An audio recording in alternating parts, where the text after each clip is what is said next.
കാരണമാണ് എല്ലാവരും ഊരാളുകളുടെ പിന്നാലെ പോകുന്നതെന്നാണ് പൊതുമരാമത്ത് മന്ത്രി ഇന്ന് നിയമസഭയിൽ പറഞ്ഞത്. ഇത്ര നാളും ഊരാളുകളെ കുറിച്ച് അങ്ങനെയല്ലായിരുന്നു പ്രതിപക്ഷത്തിൻ്റെ അഭിപ്രായം. എങ്ങനെയാണ് ഇതിനെ നോക്കുക? വിമർശനം ഉയർത്തിയവർക്ക് തന്നെ യാഥാർത്ഥ്യബോധത്തോടെ ആ പ്രശ്നത്തെ സമീപിക്കാൻ കഴിഞ്ഞു എന്നുള്ളതാണ് ഇപ്പോൾ മന്ത്രിയുടെ മറുപടിയിൽ മനസ്സിലാക്കാൻ കഴിഞ്ഞത്. ഞങ്ങൾക്ക് നേരത്തെ തന്നെ ബോധ്യപ്പെട്ടതാണ്. കാരണം ഞാൻ സഹകരണ വകുപ്പ് കൈകാര്യം ചെയ്തിരുന്ന ഒരു മന്ത്രിയാണ്. വേൾഡ് കോഓപ്പറേറ്റീവ് മോണിറ്ററിൻ്റെ ലോകത്തെ രണ്ടാമത്തെ സഹകരണ സംഘമായി തിരഞ്ഞെടുത്ത അവാർഡ് കൊടുത്തവരാണ്. ഒന്നാമത്തെ സഹകരണ സംഘം സ്പെയിനിലെ ഒരു സഹകരണ സംഘമാണ്. രണ്ടാമത്തെ സഹകരണ സംഘമായി ഊരാളുങ്കൽ ലേബർ കോൺട്രാക്ട് സൊസൈറ്റിയെ വേൾഡ് കോഓപ്പറേറ്റീവ് മോണിറ്റർ തിരഞ്ഞെടുത്തിരുന്നു. അവർക്ക് അവാർഡ് നൽകിയിരുന്നു. അതേപോലെ തന്നെ ജോർദാനിൽ വെച്ച് നടന്നിരുന്ന ഏതാണ്ട് ഉച്ചകോടി ഏഷ്യ പസഫിക് കോഓപ്പറേറ്റീവ് അലയൻസിൻ്റെ ഞാൻ അതിലും പങ്കെടുത്തിരുന്നൊരു പ്രതിനിധിയാണ്. അന്നും ഊരാളുങ്കൽ ലേബർ കോൺട്രാക്ട് സൊസൈറ്റിയെ സംബന്ധിച്ച് ഞങ്ങളോട് വിശദീകരിക്കുമ്പോൾ അവരത് പൊതുവിൽ അംഗീകരിക്കുകയും അവരെ ആദരിക്കുകയും ചെയ്ത രംഗമുണ്ടായിരുന്നു. അത്തരത്തിൽ ലോകോത്തര നിലവാരമുള്ള പ്രവൃത്തികൾ ഏറ്റെടുത്തുകൊണ്ട് നിരവധി പുരസ്കാരങ്ങൾ ദേശീയ തലത്തിലും അന്തർദേശീയ തലത്തിലും ഏറ്റുവാങ്ങിയിട്ടുള്ള കോഓപ്പറേറ്റീവ് സെക്ടറിൻ്റെ അഭിമാനമാണ് ഊരാളുങ്കൽ ലേബർ കോൺട്രാക്ട് സൊസൈറ്റി. അവർക്ക് ഏതാണ്ട് 5000-ൽ പരം കോടി രൂപയുടെ ഓൺഗോയിങ് പ്രോജക്റ്റ് തന്നെ ഇപ്പോൾ ഉണ്ടെന്ന് എനിക്ക് തോന്നുന്നു. അതോടൊപ്പം തന്നെ 11,000-ൽ പരം സ്കിൽഡ് ലേബേഴ്സ് ഉണ്ട്.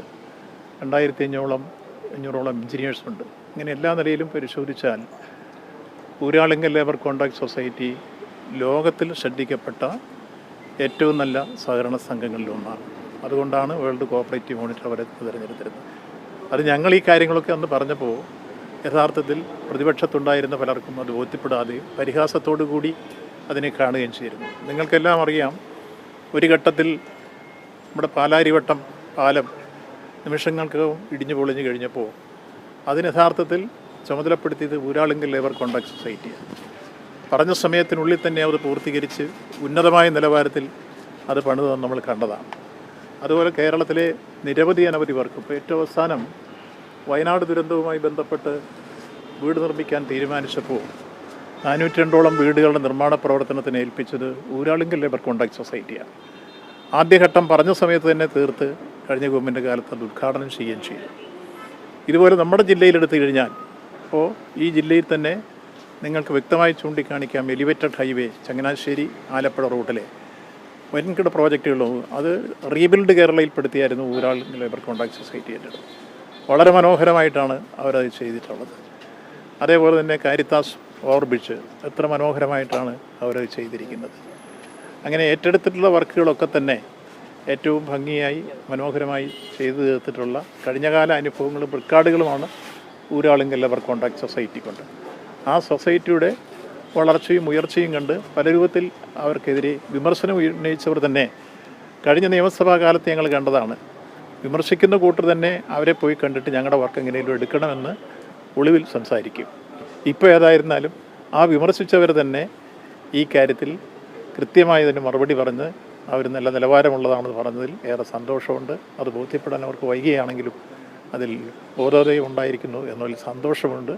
ആ കാര്യത്തിൽ ഗവൺമെൻറ് അഭിപ്രായം മുമ്പ് തന്നെ ഞങ്ങൾ രേഖപ്പെടുത്തിയിട്ടുള്ളതാണ്. ഇത് വസ്തുതാപരമായി ആർക്കും പരിശോധിക്കാവുന്ന കാര്യമാണ്. അതിൽ അതിശയോക്തിപരമായ ഒരു കാര്യങ്ങളും. കൂടുതൽ പൈസ ചെലവഴിക്കപ്പെടുന്നത് അല്ലെങ്കിൽ ഫണ്ടിൽ അനുവദിക്കുന്നതിനേക്കാൾ കൂടുതൽ തുകയ്ക്കാണ് പല വർക്കുകളും പൂർത്തിയാക്കുന്നതൊക്കെയുള്ള ചോദ്യങ്ങളൊക്കെ ഇന്ന് നിയമസഭയിലുണ്ടായി. അല്ല, അവരൊരു ഘട്ടത്തിൽ ഞാൻ മനസ്സിലാക്കിയിട്ടുള്ളതോളം നിങ്ങൾ കണക്കുകൾ പരിശോധിച്ച ഒരു ഘട്ടത്തിൽ ഗവൺമെൻറ് ഏൽപ്പിച്ച വർക്ക് അവർക്ക് അധികം അവർ പ്രതീക്ഷിച്ചതിൽ കൂടുതൽ ലാഭം കിട്ടിയപ്പോൾ ആ ലാഭത്തിൽ പ്രതീക്ഷിച്ചതിൽ കൂടുതൽ കിട്ടിയ തിരിച്ചടച്ച് ഏറ്റവും ഉയർന്ന നിലവാരം പുലർത്തിയ ഒരു സഹകരണ സംഘം കൂടിയാണ്. അപ്പോൾ അവർക്ക് അഡ്വാൻസായിട്ട് പണം വേണം, അത് സമ്പാദിക്കുന്നു എന്ന് പറയുന്ന വലിയ അടിസ്ഥാനമുണ്ട്. നിങ്ങൾ പരിശോധിച്ചുള്ള ആ കണക്കും ഞാനത് നിയമസഭ മുമ്പ് പറഞ്ഞിട്ടുള്ളതാണ്. അങ്ങനെ കേരളത്തിൽ ഏറ്റവും നല്ല നിലവാരത്തിൽ നിന്നുകൊണ്ട് ഏറ്റെടുക്കുന്ന വർക്കുകളുടെ പെർഫെക്ഷൻ അത് 100% പരിശോധിക്കുക. എല്ലാം കൃത്യതയോടെ ആത്മാർത്ഥതയോടെ സത്യസന്ധതയോടെ ചെയ്തു തീർക്കുന്ന ഏറ്റവും നല്ല ക്രെഡിബിലിറ്റിയുള്ള സ്ഥാപനമാണ് ഊരാളുങ്കൽ ലേബർ കോൺട്രാക്ട് സൊസൈറ്റി. രാഷ്ട്രീയ തിമിരം ബാധിക്കാത്ത ഏതൊരാൾക്കും ആ സൊസൈറ്റിയുടെ പ്രവർത്തനത്തെ സംബന്ധിച്ചോളം മാതൃകാപരമാണെന്ന് അംഗീകരിക്കാൻ കഴിയും. അതുകൊണ്ടാണ് വേൾഡ് കോഓപ്പറേറ്റീവ് മോണിറ്റർ തിരഞ്ഞെടുക്കുമ്പോൾ നമ്മളാരും ശുപാർശ ചെയ്തിട്ടില്ല. അതിന് പ്രത്യേക സമിതിയുണ്ട് അന്താരാഷ്ട്ര നിലവാരത്തിൽ. ആ സമിതിയാണ് അത് പരിശോധിച്ചിട്ട് അവരെ ലോകത്തെ രണ്ടാമത്തെ സഹകരണ സംഘമായി മുമ്പ് തിരഞ്ഞെടുത്ത് അവാർഡ് നൽകിയിട്ടുള്ളത്. അത് വിവിധ ഘട്ടങ്ങളിൽ നമുക്ക് ബോധ്യപ്പെട്ടതാണ്. അതുകൊണ്ടാണ് ജോർദാനിലെ ഉച്ചകോടിയിൽ ഞാനും പങ്കെടുത്തിരുന്നതാണ്. അവിടെ വെച്ച് അവർക്ക് കിട്ടിയ ആദരവൊക്കെ എനിക്കറിയാം. അത് വിഷയം ഞാനവിടെ പ്രസൻറ്റ് ചെയ്യുകയും ചെയ്തിരുന്നതാണ്. അപ്പോൾ അതുകൊണ്ട് ഊരാളുങ്കൽ കോൺട്രാക്ട് സൊസൈറ്റി സഹകരണ മേഖലയുടെ അഭിമാനമാണ് എന്ന കാര്യത്തിൽ സംശയമില്ല. ഇന്നത് സർക്കാർ അംഗീകരിച്ചതിൽ ഏറെ സന്തോഷമുണ്ട്. ഇന്ന് ചെയ്യുമായിരിക്കുമല്ലോ എന്നാണ് പറഞ്ഞിരിക്കുന്ന കോടതി. അപ്പോൾ അതിൻ്റെ വിശദാംശങ്ങൾ അറിയാതെ നമുക്ക് എന്തെങ്കിലും പറയാൻ പറ്റില്ല.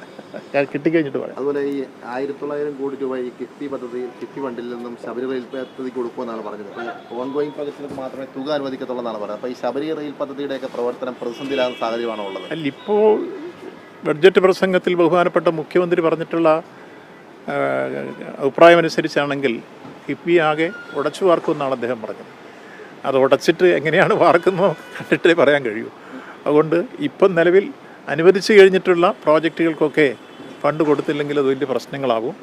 പല പദ്ധതി ഇപ്പം കോട്ടയം മെഡിക്കൽ കോളേജിൻ്റെ സൂപ്പർ സ്പെഷ്യാലിറ്റി ബ്ലോക്ക് 365 ബെഡും 12 ഓപ്പറേഷൻ തിയേറ്ററും ഉൾപ്പെടെ ഏറ്റവും ഉയർന്ന നിലവാരത്തിലേക്ക് പോകാൻ കഴിയുന്ന പ്രോജക്റ്റാണ്. ആ പ്രോജക്റ്റിൻ്റെ റൂഫിംഗ് വരെ കഴിഞ്ഞിരിക്കുന്നു. ഇനി അതിൻ്റെ ഫർണിച്ചറും മറ്റകത്തെ കാര്യങ്ങളൊക്കെ സംവിധാനം ചെയ്താൽ മതി. അപ്പോൾ അതിന് ഫണ്ട് കൊടുത്തില്ലെങ്കിൽ നമ്മുടെ സൂപ്പർ സ്പെഷ്യാലിറ്റി ബ്ലോക്ക് പോകില്ലേ എന്നതുപോലെ നിരവധി പ്രോജക്റ്റുകൾ ഈ ജില്ലയിലും സംസ്ഥാനത്തും. ഇപ്പോൾ കോട്ടയം ജില്ലാ ആശുപത്രി ബഹുമാനപ്പെട്ട സ്പീക്കറുടെ മണ്ഡലമാണ്. അവിടെ കൊടുത്തിട്ടുള്ളത് കിഫ്ബിയുടെ പ്രോജക്റ്റാണ്. നിങ്ങൾക്കെല്ലാം അറിയാം, 10 നില മന്ദിരമാണ് ഏതാണ്ട് അവസാന ഘട്ടത്തിലേക്ക് എത്തിയിരിക്കുന്നത്. എങ്കിലാണ് ആ വർക്ക് ചെയ്തുകൊണ്ടിരിക്കുന്നത്. അത് ഏതാണ്ട് 200 കോടിയിൽ പരം രൂപയുടെ പ്രോജക്റ്റാണ് നടന്നുകൊണ്ടിരിക്കുന്നത്. അപ്പോൾ അത്തരത്തിലുള്ള പ്രോജക്റ്റുകൾക്കൊക്കെ ഇനി പണം കൊടുക്കാതിരിക്കുക എന്ന് പറയുന്നത് ഏറ്റവും വലിയ രൂപത്തിൽ പ്രശ്നങ്ങൾ സൃഷ്ടിക്കും, സങ്കീർണമാകുന്ന കാര്യത്തിൽ സംശയമില്ല.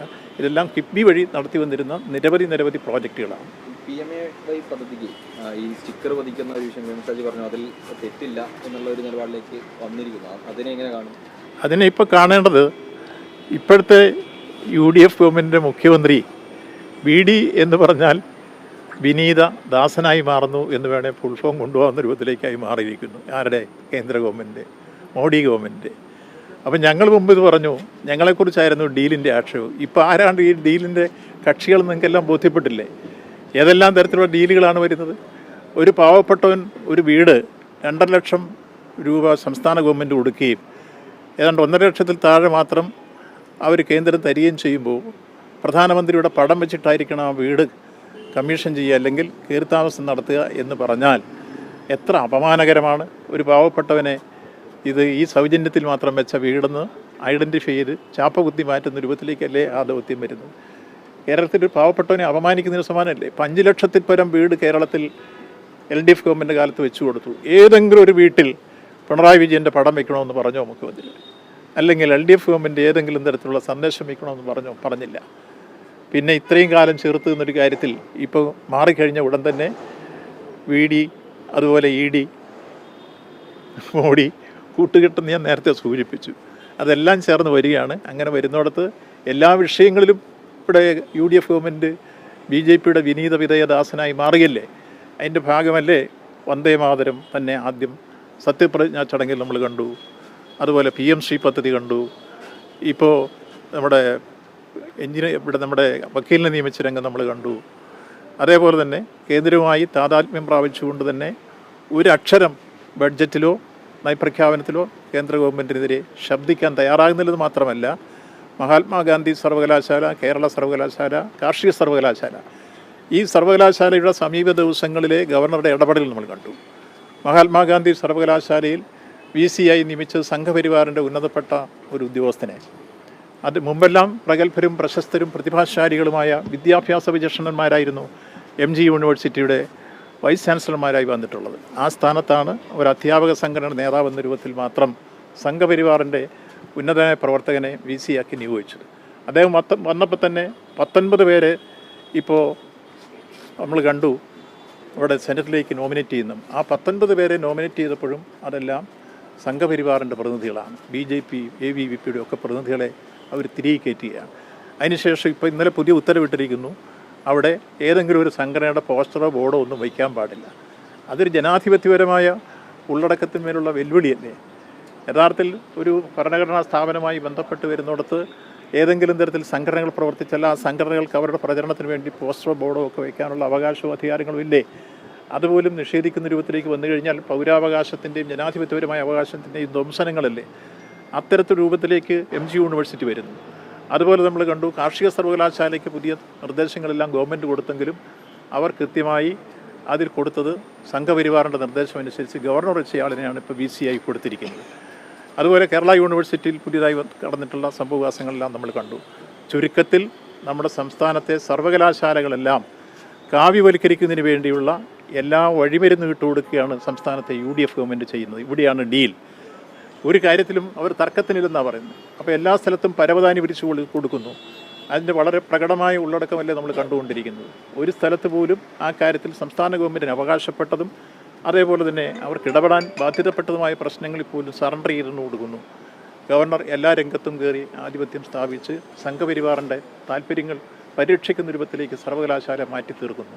അതാണ് ഓരോ ദിവസവും ഇപ്പോൾ കണ്ടുകൊണ്ടിരിക്കുന്നത്. അതിൻ്റെ ഏറ്റവും അവസാനത്തെ രൂപമാണ് ഇപ്പോൾ ഇവിടെ സൂചിപ്പിച്ച ഈ KM ഷാജിയുടെ സ്റ്റേറ്റ്മെൻറ്റും VD സതീശന് അതിന് ഒത്താശ ചെയ്ത് കൊടുത്തുകൊണ്ട് ഇവിടെ നിർമ്മിക്കാൻ പോകുന്ന വീടുകളിലെല്ലാം ഇപ്പോൾ നരേന്ദ്രമോദിയുടെ പടം വെച്ചുകൊണ്ട് അതിൻ്റെ പരവാസ്തൂലി നടത്തണമെന്ന രൂപത്തിലേക്ക് വരുമ്പോൾ പാവപ്പെട്ടവനെ അപമാനിക്കുന്നു.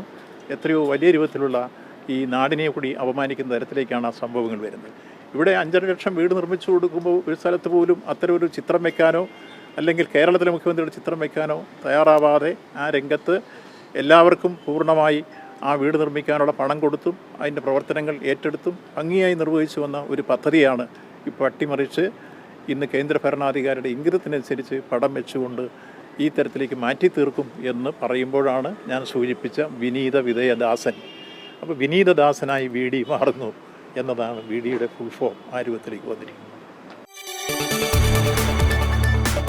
കൂടുതൽ വാർത്തകൾക്ക് News 18 Keralam YouTube channel subscribe ചെയ്യുക.